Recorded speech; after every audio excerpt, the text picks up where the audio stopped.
Assalamualaikum warahmatullahi wabarakatuh, Sobat RH sekalian. Jumpa lagi kita di channel yang keren ini, Keren Cadas ya. Sobat semuanya, saya masih di luar kota ya. Tadi tidur setelah Isya, kemudian bangun tengah malam dan take video. Tapi ini tidak live ya, akan disiarkan hari ini juga sesungguhnya. Karena Sobat Era sekalian pun mungkin sudah pada tidur. Jadi kita ambil video dan ini menarik ya, yaitu Bareskrim naikkan status dugaan pembunuhan berencana Brigadir J ke penyidikan. Nah, ini penting ya. The question is, kira-kira siapa yang akan menjadi tersangka? Nah, jangan sampai kemudian kasus yang disidik itu adalah pembunuhan berencana, tapi tersangkanya tidak ada, belum ada, atau kalaupun ada, yang menjadi tersangka bukan aktor intelektualnya, tetapi orang-orang yang katakanlah barangkali cuma sekedar eksekutor di lapangan. Seandainya kasus ini terbukti dan menemukan tersangkanya. Tetapi sekali lagi, tetap menghormati azas praduga tak bersalah ya. Imajinasi kita boleh saja kemana-mana, tetapi sekali lagi harus didasarkan sebuah proses penyidikan yang tadi saya katakan profesional, independen, dan diungkapkan secara jujur ya. Ya tentu dengan pakai scientific criminal investigation, tetapi bukan berarti scientific criminal investigation kemudian menjadi cara untuk katakanlah menutupi kebenaran yang sesungguhnya. Coba kita bacakan dan kemudian kita ulas ya. Dan ini perkembangan yang menarik ya, karena kalau tidak ada desakan masyarakat seperti ini, terutama oleh orang-orang vokal ya, sebagaimana lawyer atau penasihat hukum keluarga Brigadir J ya, yang sangat vokal dan berani mengungkapkan apa adanya. Nah, ini barangkali yang membuat kemudian menjadi respon yang baik, dan juga pernyataan statement dari Presiden Jokowi agar dibuka dan tidak ditutup-tutupi ya. Oke. Republik Merdeka, Bareskrim Polri menaikkan status kasus dugaan pembunuhan berencana terhadap Brigadir J ke tahap penyidikan. Penyidik menemukan adanya unsur pidana dalam kasus tersebut. Iyalah, so easy to determine that this is a criminal case ya. Tetapi ya kalau kita bolak-balik ya memang susah, tetapi sebenarnya sangat mudah sekali ya. Artinya secara gamblang kasat mata itu terlihat bahwa ini adalah kasus pidana. Cuma masalahnya siapa yang melakukannya, nah itu. Karena kalau kita lihat misalnya kondisi fisik mayat ya, dari foto yang beredar, ya dari situ saja orang sudah bisa menyimpulkan bahwa ini bukan sekedar adegan tembak-menembak, tetapi ini didahului dengan penyiksaan ya. Dan apakah ada adegan tembak-menembaknya itu juga this is the question. Apakah ditembak, apakah terjadi tembak-menembak. Oke. Iya, sudah barusan selesai gelar perkaranya, ujar Direktur Tindak Pidana Umum Dipidum Bareskrim Polri, Brigjen Andirian saat dikonfirmasi Jumat. Dalam perkara ini, Bareskrim Polri telah melakukan pemeriksaan terhadap 11 orang saksi dari pihak pelapor. Sebelumnya, tim kuasa hukum keluarga Brigpol Yosua Huta Barat, Kamarudin Simanjuntak, resmi melaporkan dugaan pembunuhan berencana atas tewasnya Brigpol Yosua Huta Barat di kediaman Dinas Irjen Verdi Sambo di Komplek Polri Duren 3, Jakarta Selatan pada Jumat lalu ya, 8 Juli. Laporan mereka diterima oleh SPKT Bareskrim Polri dengan nomor LP dan seterusnya per Senin 18 Juli 2022.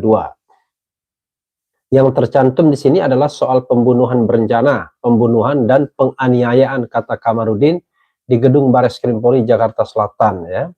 Jadi sangat mungkin ya pasal yang digunakan pembunuhan berencana, memang direncanakan, pembunuhan ya walaupun tidak direncanakan, kemudian penganiayaan yang menyebabkan matinya korban. Tapi kalau penganiayaan, kenapa ada peluru bersarang yang jadi masalah ya. Karena kalau sudah peluru bersarang itu berarti sesuatu yang mematikan. Oke. Kamarudin Simanjuntak juga sebelumnya membeberkan banyaknya luka selain bekas tembakan pada tubuh jenazah almarhum Brigpol Joshua Huta Barat alias Brigadir J ya. Saya juga diperlihatkan oleh lawyer atau penasihat hukum keluarga Brigadir J, Johnson Panjaitan, ya luka-luka tersebut tidak hanya luka di yang memang benar-benar tembakan, tapi luka-luka lain yang bentuknya seperti sayatan, ya, dan itu tentu sukar dijelaskan kenapa ada luka seperti itu yang bukan luka karena peluru, tapi luka karena seperti kena benda tajam, benda tumpul, bahkan jeratan leher dan lain sebagainya. Ini di bawah tangan ada robekan diduga karena benda tajam. Ya. Kemudian ini di kaki, padahal dia pakai kaos kaki ini, seperti kena pedang atau sangkur. Yang jelas luka robekan, beber Kamarudin dalam sebuah video yang dilihat redaksi.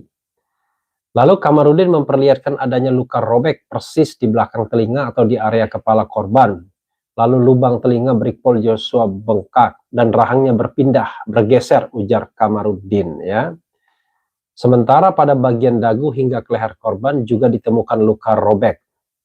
Dan pada bagian bahu sebelah kiri korban rusak memar hingga daging-dagingnya terangkat. Lalu pada tangan korban kata dia 2 jarinya hancur. Nah pertanyaannya, hancurnya tangan, jari dan segala macam itu sampai di kaki itu setelah ditembak atau sebelum ditembak? Demikian Kamarudin bertanya. Ya, oke ya. Jadi ini penting sekali ya, kalau setelah ditembak, rasanya, maksudnya begini, kalau setelah ditembak itu, Sobat Era sekalian, penembakan terjadi dan kemudian itu menyebabkan luka-luka yang ada itu semua.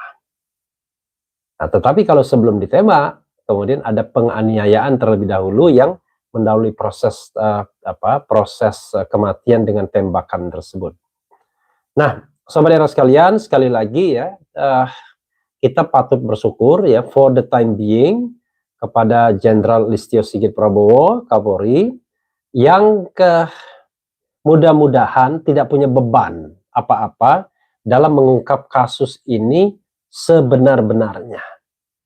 Artinya tidak melibatkan Kapolri, tidak melibatkan petinggi-petinggi lain, yang kebetulan saja bahwa kasus ini terjadi sebenarnya barangkali masalah private, kita tidak tahu antara siapa dengan siapa, tetapi kemudian karena yang terlibat dalam tanda kutip adalah Polri ya, berpangkat tinggi ya, maka polisi atau Polri menjadi kalang kabut. Padahal this is an ordinary case ya, kasus biasa saja yang sebenarnya sama seperti kasus-kasus lainnya dalam hal pengungkapan ya, dalam hal tingkat kesulitan pengungkapan itu biasa-biasa saja. Orang kadang-kadang sebuah jaringan teroris saja mampu sekali diungkap dengan cepat, dengan gampang kan begitu. Atau orang yang melakukan pengeboman cepat sekali tertangkap. Orang melakukan tindak pidana cepat sekali tertangkap. Apalagi ini yang locus delicti dan tempus delictinya itu sangat bisa diperkirakan.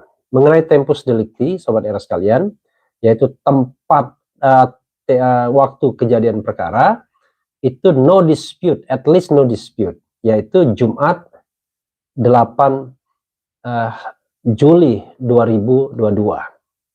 Tidak ada dispute so far. Nah, mengenai locus delicti, tempat terjadinya perkara, ya ada beberapa analisis. Ada yang mengatakan di Magelang, antara perjalanan Magelang Jakarta, atau di rumah Irjen Verdi Sambo. Atau sebuah tindakan yang dimulai dalam perjalanan dan kemudian diakhiri di rumah Irjen Verdi Sambo. Nah, kita tentu terus memantau ini ya, kredibilitas Polri lagi-lagi dipertaruhkan ya, walaupun dalam banyak kasus kadang-kadang masyarakat juga merasa tidak puas. So far KM 50 misalnya, tetapi paling tidak kita harus berusaha berharap dari case by case. Jadi kita scrutinize kasus demi kasus. Nah, for the time being, perhatian kita adalah pada kasus Brig J ini. Pas kasus Brigadir J ini, jangan sampai kemudian orang yang bersalah kemudian melenggang begitu saja. Dan mudah-mudahan memang tidak ada motif-motif politik apapun, sehingga kasus ini tidak seperti KM50 yang katakanlah tebal temboknya, tebal dan tinggi dan banyak kabutnya, sehingga bukan sulit mengungkapkannya, tapi banyak halangannya. Kira-kira begitulah. Orang mengatakan kalau tidak ada pergantian kekuasaan, barangkali kasus itu tidak mungkin diungkap secara terang benderang, secara transparan. Bukan menyangkut eksekutor di lapangan saja, tetapi tentu menyangkut siapa yang melakukan desain atau grand design-nya. Tetapi sekali lagi Sobat Era sekalian, fokus kita adalah pada kasus ini, pada kasus Brig J ini. Keluarga Brig J harus mendapatkan keadilan.